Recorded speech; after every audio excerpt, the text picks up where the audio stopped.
Hello, welcome back. I had to come on here and speak on something I heard today. After all these investigations that the White House has been doing in regards to Russia collusion and the things that they did against President Trump, I initially had no confidence that no one would be prosecuted. And here it is today.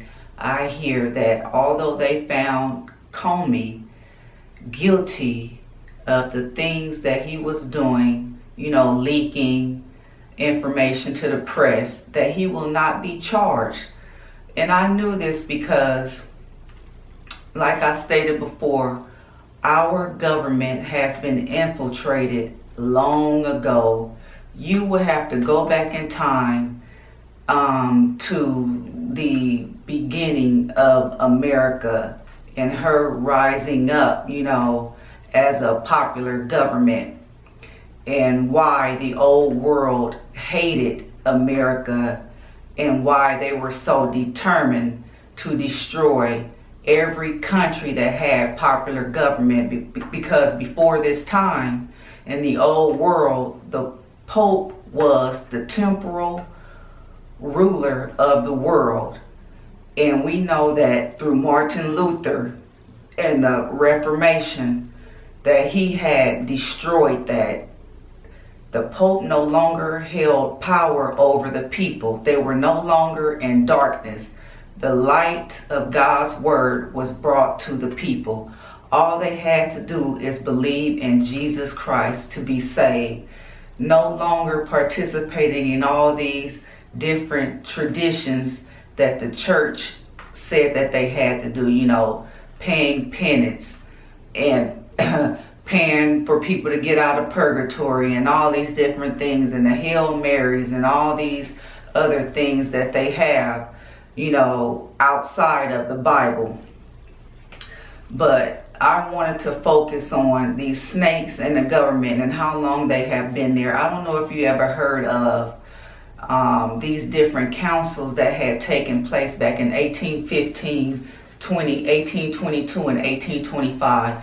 These were the councils of Vienna, Verona, and Chieri. And during one of these councils, which was the Council of Vienna, I believe, is when they formed the Holy Alliance, which composed of Pope Pius VII, Germany, in Austria. And the whole point of this secret council was to secretly destroy popular governments. But the thing that they wanted most was America. They hated the fact that America had given its citizens liberties, the freedom to worship God according to the dictates of their conscience. They hated it with a passion. The Pope had no more control over this people. And as we know, as people were migrating here from the old world, they were sending the worst of the worst, just like President Trump is fighting, with this border crisis. As he stated before, these people are sending the worst of the worst. We're dealing with MS-13 and all these different people, and we keep hearing about these drunk driving, hit and runs, murdering people. We keep hearing about rapes and all murders and all these other things. But if you listen to the mainstream media, they will try to point Trump as a racist and say that, he's saying this against all people. But we can go back and watch all these old news clips and see that he says that it's not all people. They have hard-working people. It's some of the people. So, we have to be careful who we lend our ear to, because those people are there for the whole purpose of destroying this country. And this agenda is not new. As I stated before, this had been in effect way back in the 1800s. Secret meetings were overheard, especially by Samuel B. Morse, and he was reporting back to the United States and telling, Abraham Lincoln even a plot that was against his life. But I'm going to share some quotes to you from this book that I have called The Secret Terrorist. And this is what we're dealing with today, and this is why America has so much turmoil. And, you know, especially in this book in chapter 2, when it talks about Andrew Jackson in 1828 coming to the presidency, and the traitor that he had, John C. Calhoun, his vice president, that started this whole idea of states' rights and stirring up this whole division around the slavery issue. And just to show you how Spike Lee is playing into or being a puppet as well for this globalist system with this propagandist film that he's coming out with, 1619, trying to make it like all of America was racist, and this is the situation that they had the black people in and what they wanted to keep the black people in. But there was a big anti-slavery movement already going on in the country. So just to prove that to you, I'm going to share some quotes from this book. Now it says Andrew Jackson won the presidency in 1828 by a very wide margin. His vice president was John C. Calhoun of South Carolina. Calhoun realized that the love of freedom was very strong in the hearts of all Americans. He realized that slavery was rapidly being hemmed in because nearly all the territories purchased from Spain and France was made free. Without a continual expansion of slavery, it will eventually be defeated. In order to derail the current anti-slavery trends in America, Calhoun began a newspaper in Washington called the United States Telegraph. In this paper, he began to advocate the idea called states' rights.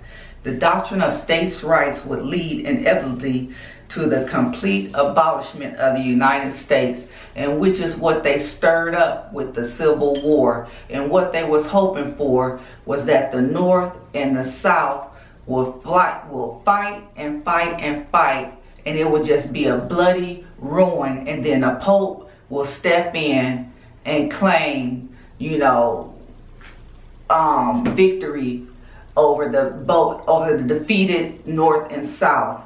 But it didn't go according to their plan.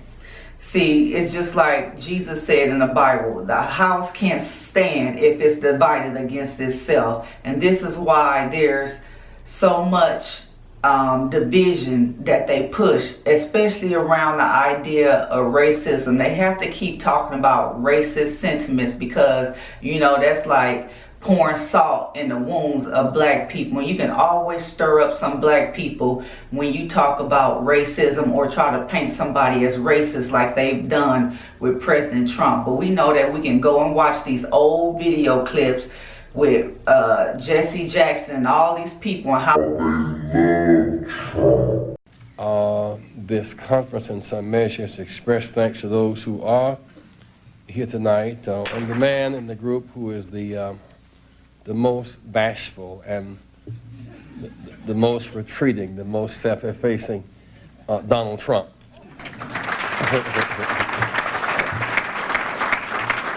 You know, how they wanted to do business with Trump as if, you know, we are ignorant, we can't do this research on our own.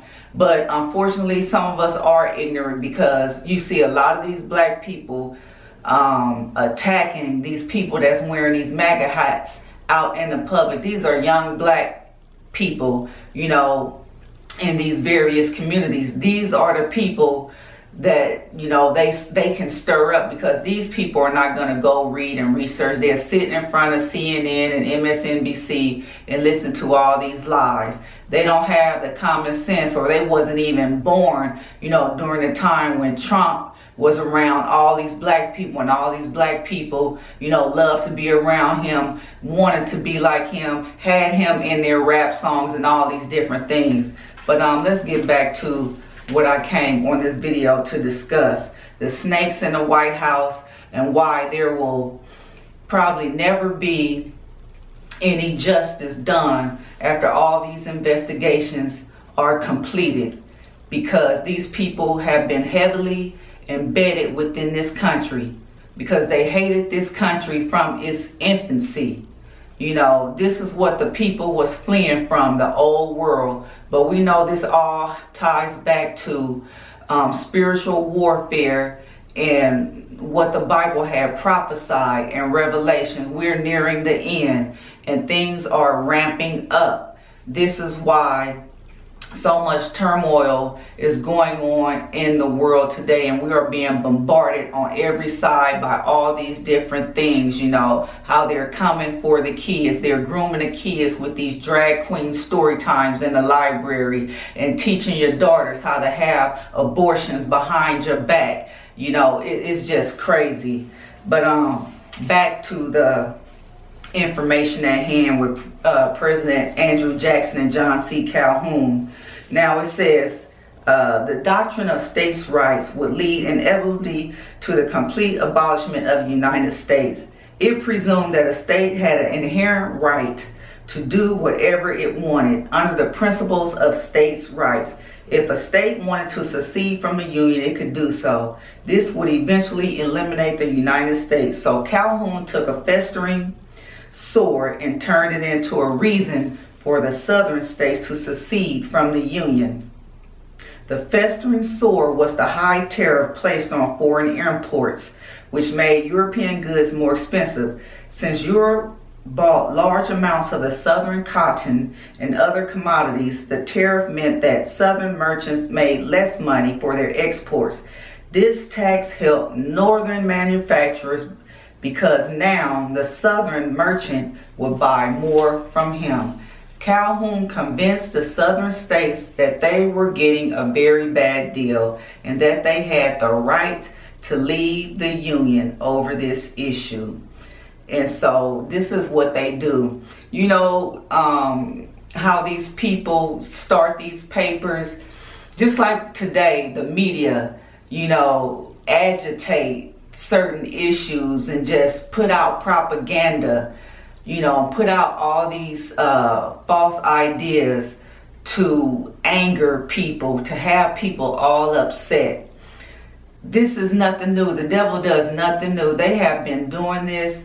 I mean, you can go back to the old world, back during the French Revolution and all these different things. They had these papers where they would stir up, you know, contention among the people, you know, to go out against the government, just like with Marie Antoinette and King Louis, you know, how they had them beheaded. They stirred up the people, and with the necklace that they had created, as if she was having an affair. You know, these people have done so much throughout history, and like I said before, they do nothing new. But I want to share another quote from this book, just to show you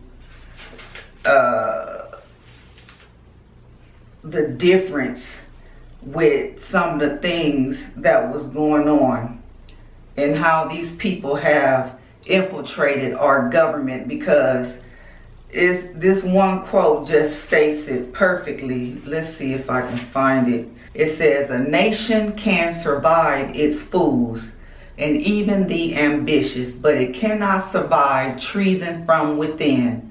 An enemy at the gates is less formidable, for he is known and carries his banners openly against the city.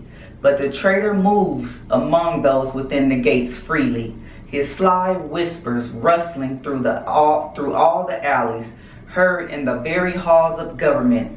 For the traitor appears as no traitor. He speaks in the accents familiar to his victims, and he wears their face and their garments, and he appeals to the baseness that lies deep in the hearts of all men. He rots the soul of a nation.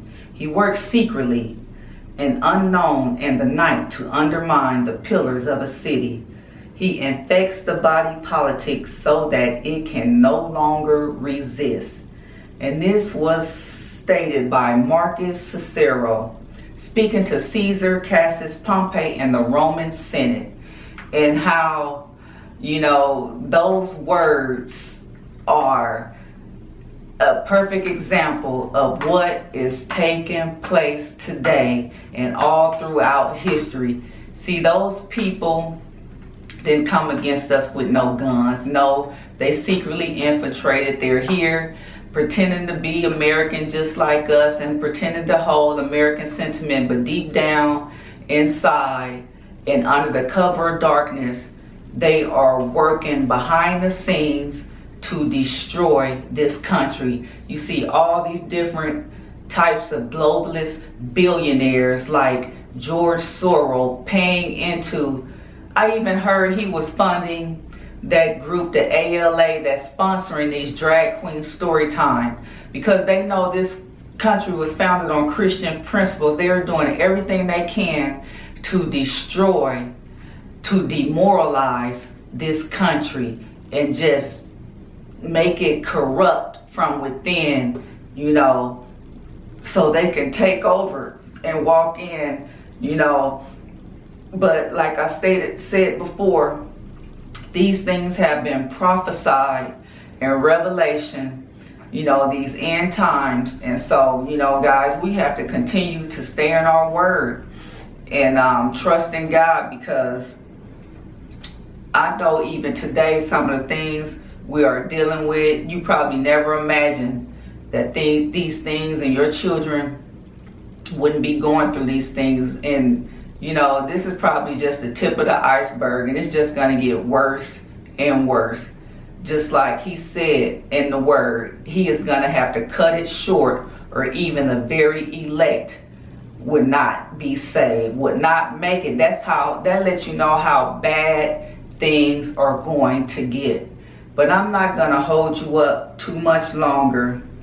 I just had to say something, because when I heard on the radio that Comey, Director Comey, would not be prosecuted for the crimes he committed, you know, with his treasonous acts, leaking information to the press, and just all that the role that he played, you know, in this whole fake Russian collusion hoax, tying up American tax dollars, you know, for the whole 2 years, running this fake investigation, all these people fighting against President Trump. You know, even though they were doing all this, he was still able to get things done. The wall is still getting built. You know, thank God that he is having mercy on us, because I don't know what's coming after Trump. I believe he's going to be re-elected, but after these next 4 years, woe unto us. Because if these crazy people take the White House, they're going to try to undo all the good that was done. All these jobs and prosperity that we're having right now is going to go away.